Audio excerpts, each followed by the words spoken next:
She's an internationally acclaimed pop icon and a powerful R&B diva. She's a sizzling sex symbol and a champion of women's rights. She's been the target of merciless ridicule, and she's fought back swinging. She's grown up in the brilliance of the spotlight and possesses a wisdom beyond her years. So the question is, how did this talented Pittsburgh native go from frightened little girl to the self-assured pop music sensation before you today? Christina Aguilera was born to be. This is what I've always dreamt of since I was, in diapers. My mother always wanted me to be a lawyer, a doctor, an architect like my father. My dad insisted on medical school. I was always expected to be a part of the family business. A bank manager. But I was born to be. Christina Maria Aguilera made her entrance into the world on December 18, 1980 in Staten Island, New York. Christina's early years were far from idyllic. Born to a U.S. Army Sergeant father and a violinist mother, young Christina spent her early years moving around the world, sometimes relocating as far away as Sagamihara, Japan, when she was just 3 years old. Her father Fausto's temper caused constant fear and tension in the Aguilera household. During her parents' heated arguments, the frightened Christina would hide underneath her bed and perform concerts for her stuffed animals. I did come from a household where I witnessed abuse and domestic violence. When Christina was 6, her parents divorced, and her mother relocated Christina and sister Rachel to the suburbs of Pittsburgh, Pennsylvania. Following the traumatic split, Christina comforted herself with the songs of Etta James, Billie Holiday, Whitney Houston, and Madonna. Growing up, I really listened to records. I listened to a lot of the blues, Etta James being one of my favorite blues singers.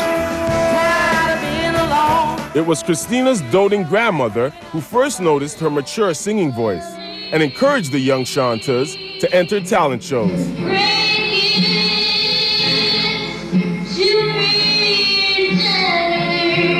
I started singing locally around block parties and things like that around my hometown of Pittsburgh. I got this reputation of being the little girl with the big voice, so. But the attention was not always positive. Her peers were brutally jealous of her talent and often ridiculed her and even made physical threats. The family eventually relocated, but the ambitious young girl would not back down. Christina decided to take her dreams to the next level. And in 1989, she was accepted to appear on the wildly popular TV talent show, Star Search. It was 1989. We used to always watch Star Search. We got that phone call, actually, that I made it while we were watching, and I just freaked out. I cried. It was a pivotal moment in her career, and she was just 8 years old. Well, I want a Sunday kind of love.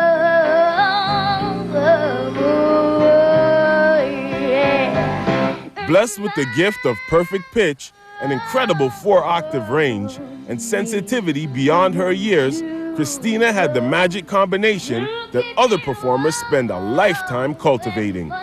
Although Christina didn't win the competition, her runner-up position filled her with a sense of pride and fueled her passion for performing. When she returned home, her mind was made up.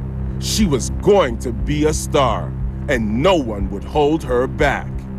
After making the rounds in Pittsburgh singing the national anthem at various baseball and hockey games, By the dawn's early light, the spirited young singer made a trip to Orlando, Florida to audition for the new Mickey Mouse Club.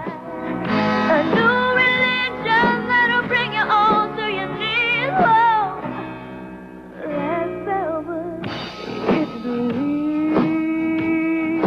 the 10-year-old Christina wowed the producers of the show, but ultimately it was felt she was still too young to join the series. However, 2 years later, in 1993, the producers remembered the tiny blonde dynamo and asked her to join the cast. Christina leapt at the opportunity.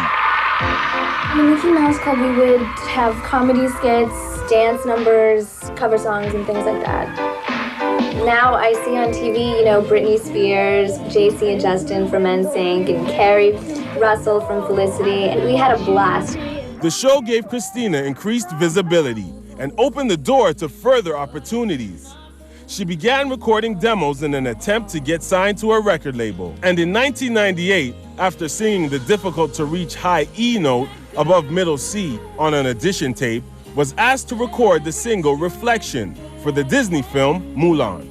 When will my reflection show who I am inside? I was a nobody, in my hometown of Pittsburgh. I get this random phone call from my manager who asks me on the spot, like, can you hit the high E above middle C? And this was the note that I had to prove I could hit by sending a karaoke tape of me singing Whitney Houston's I Wanna Run to You song from the Bodyguard soundtrack in my bathroom for, you know, the acoustics or whatever. On a $10 tape recorder, FedExed it out overnight, got the job for Milan from that little stupid tape. I know, isn't that crazy? The song became a modest hit, and it even garnered a Golden Globe nomination for Best Original Song. Christina's powerful vocal performance on Reflection perked up ears at music companies around the states. RCA Records acted fast and signed the vivacious 18-year-old almost immediately after the song's release. That one note changed my entire life. On August 24th, 1999, Christina Aguilera released her self-titled debut album. The public immediately embraced her powerful and mature voice and young, sexy aesthetic. The album's first single, Genie in a Bottle, with its sexually suggestive lyrics, became an instant smash around the world.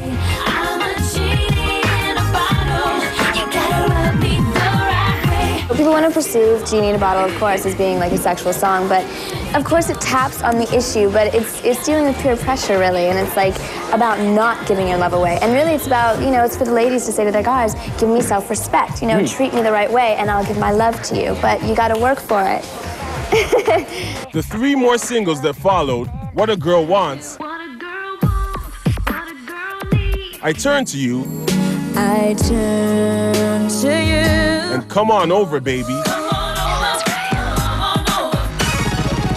made the album a chart-topping success and helped turn Christina into an undeniable force in the pop music world.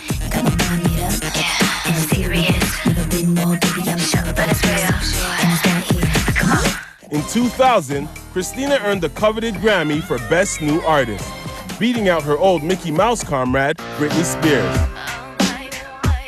I think she's an amazing performer. She is brilliant. The girl can sing.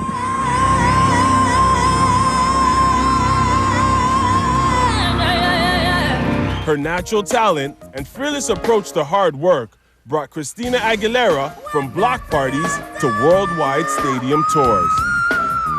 The young woman from Pittsburgh, Pennsylvania, had become a massive pop music icon. It is what I was born to do, and this is what I've always dreamt of since I was, you know, in diapers. Can I tell you how excited I am to be here right now? Okay, go!